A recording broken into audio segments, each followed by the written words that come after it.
As Texas continues to recover from a historic winter storm, criticism of the state's leadership is growing louder.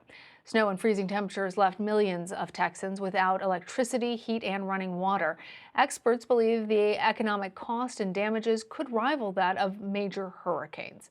Many leaders in Texas have been criticized for their slow response to the crisis, including the governor.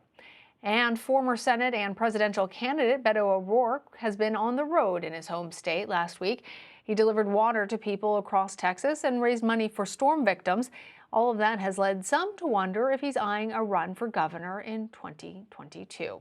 For more, let's bring in Abby Livingston. Abby is the Washington bureau chief for the Texas Tribune. Abby, good to have you. So is there a feeling among Texans that O'Rourke could be a serious contender for governor in 2022? It's hard to tell at this point, but what I think we do know is that in this effort to sort of step into the void that many of the statewide officials left when they either literally left the state or laid low during this crisis, he sort of stepped in and was the leader, the morale booster. And I think it reminded a lot of Texans of the 2018 Senate race. And that's a place that he's very comfortable being in. Well, some leaders in Texas have faced criticism for their response to last week's winter storm and the pandemic. O'Rourke has raised more than $1 million for relief efforts and, as you report, has been helping out in a lot of other ways. How is all of this being received in the Lone Star State? Well, it's certainly set off a lot of speculation, a lot of questions. What does he want to do next? The thing to remember, though, is he came off of a very disappointing presidential campaign. And in that campaign, he shifted fairly liberal. And this is not a liberal state. I mean, last cycle, 2020, proved that Texas is still pretty conservative, even if it is slowly moving toward maybe more purple territory.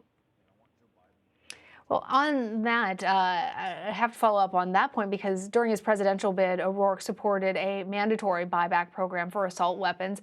And during a debate, he said that he would take away those military assault-style weapons like AR-15s and AR-47s, which he referenced specifically. Could having any gun control position, or this one in particular, really hurt him among Texas voters? Is there a way for him to overcome skepticism that some Texas voters may feel about the candidate? That was an extraordinary moment in his campaign. And what I would say is before this winter storm happened, some Democratic sources told me down ballot they were worried he might run statewide, and that might be a burden on them. That said, the state is a little bit more open to gun control after Parkland and areas like the suburbs, but it is also a very motivating issue for gun rights activists and gets the rural vote out, which has stopped. While Democrats have made progress, almost any direction they've moved in that area has been offset by Republican votes in the rural areas. Well, Abby, O'Rourke still hasn't said what his intentions are, but Texas hasn't had a Democratic governor since 1995. Could a Democrat take that office, be it O'Rourke or somebody else, in the next go-around in 2022? Well, one of the problems is the two strongest statewide potential candidates are O'Rourke and Julian Castro, former mayor of San Antonio, and both men shifted very far to the left, comparatively speaking, for the state in their presidential runs. I think the better question to ask is, can Democrats put up a candidate statewide who might help candidates down ballot, who won't hurt them?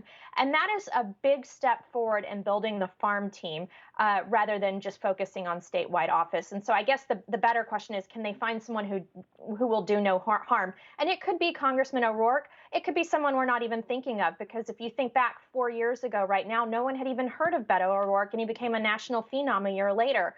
So this could be a very interesting time to watch Texas politics.